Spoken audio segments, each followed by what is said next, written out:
and this is the distinction that Ron Paul's been making, that if you've become wealthy because of some special privilege or bailout, or because the Federal Reserve has been lubricating the economy in a way that happens to benefit you, then frankly you don't deserve that. You don't deserve that wealth, and you should not consider it your own property in any more than I, as a thief, could have legitimate moral claim to property that I stole from somebody. So I'm all in favor of that, and I think a good portion of the wealth concentration has something to do with that.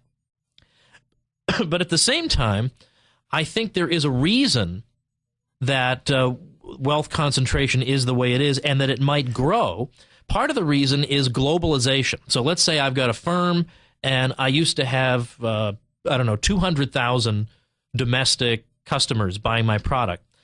But then with the development of a global economy, maybe I've got 2 or 3 million customers now. Well, suddenly the services of the head of that firm become valued much, much more highly, because the number of people to whom the firm caters has exploded. Whereas, on the other hand, what's the difference between a janitor working in a firm that has 200,000 customers and a janitor working in a firm that now has 2 or 3 million? The answer is no difference. So it's not surprising that the janitor will see his income be roughly stable. And if we had a real free market economy, his real income would grow gradually every year, because we'd have more and more production. We've become more physically productive because we have more investment going on, and that leads to more physical output. And that would mean that prices would go down relative to wages, and his income would increase, but not nearly by the degree to which the movers and shakers of the firm, who now have to cater to 2 million people, are going to see that type of change. When we think back to the 19th century, we think back to the so-called robber barons. We think back to Cornelius Vanderbilt or Andrew Carnegie or John D. Rockefeller. Now, I don't care about the nonprofits that they started later. That's a separate question. But these people as entrepreneurs, they were very, very wealthy in their day. But the issue is, how did they get there? And Vanderbilt, before he got into railroads, Vanderbilt, of course, was involved in transportation via steamship. And he was making it possible for people to travel in the American Northeast from one place to another that had once cost $2 a trip, make it 10 cents a trip, or make the whole trip free and just make his money from concessions aboard the ship. Now, how is that? That doesn't make me any worse off. That makes me better off. So if he's rewarded for that, and he's much wealthier than I am, I have no grievance against him. I have no just cause to think that his luxury items are in some way my luxury items. He's already given me the value. He's already given me the services. I'm not entitled to anything else. The idea that he ought to give something back. Give something back? He's already given something back. He's made it possible for people to travel who could never afford to do it otherwise. Or John D. Rockefeller made it possible for people to illuminate their homes when previously they'd had to use whale oil. It was too expensive. They had to go to bed early because it was too dark. They had to go to bed.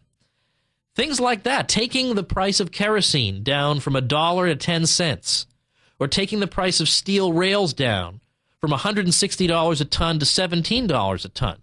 That's a contribution to society that makes everybody wealthier, because your real income, that is to say your income in terms of purchasing power, is increased by what they're doing. So it doesn't matter. You're not entitled to any of that. And it takes, to get to that position where you have that kind of market share and you can push prices down that much, takes enormous entrepreneurial skill and determination and extremely hard work. And I, Tom Woods, am in no way entitled to the fruits of any of that. And it's juvenile to think that I am. And I don't mean to suggest that the caller thinks that I am. But I think that's the way we need to think. That if you're getting your wealth because you are a parasite on society, then we have to change that.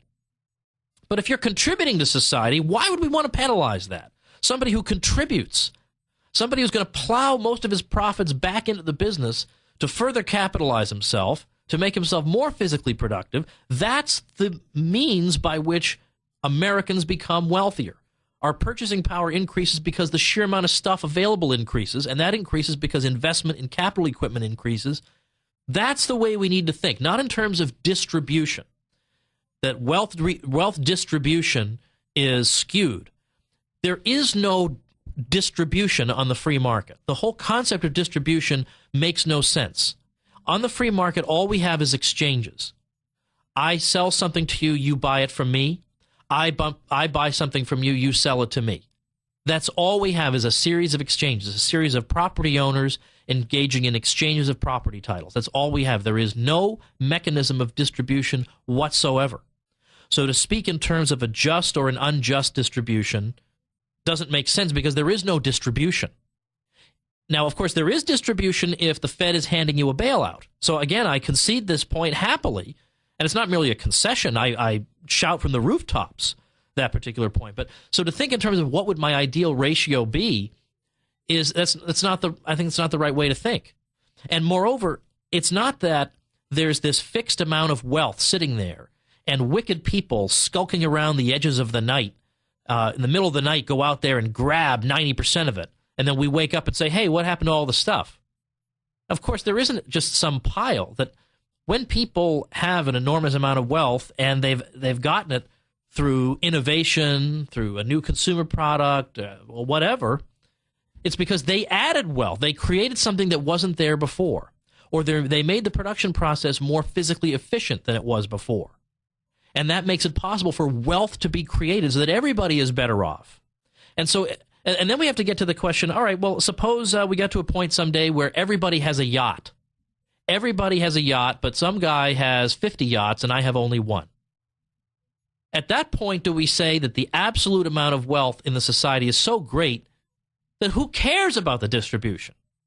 Well, if that's the case, then it's only a matter of degree that we're talking about here. It's not a matter of principle. So that's the way I think. I don't think we ought to be thinking in terms of distribution. That's not how a market economy works.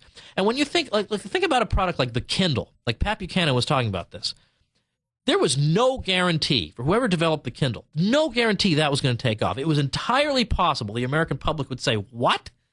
You want me to read a book off a screen that I have to charge through the wall? Are you crazy? I want to have a book. I can flip through it. I can mark it up and whatever. I love holding a book. It's nice and warm or whatever. I mean, it's entirely possible that could have happened, and it didn't. Not only did it not happen, this thing is sweeping the country like crazy. And I can say that as an author who gets royalty statements. Pat's right. The sales of Kindle books is exploding. There's no guarantee of that. That could have been a huge bust. The guy goes broke, and that's it. And yet, it was a big success. So good for that guy. And I'm not any the worse off because this guy's rich for developing the Kindle. I have a Kindle, or my wife does, and maybe I'll get one sometime. That's the thing, right? We all benefit from that. So that's how I deal with the wealth distribution thing. But every society, every modern society over the past couple hundred years, you always see the top 5%, whatever, controlling X amount of the wealth. Doesn't mean they stole it from anybody. There are very few people who are able to think outside the box and develop something new. It's a scary thing to try. Most of us don't have the guts or the intelligence or the wherewithal to do it. So when it is done, we ought to salute it and not be afraid of it.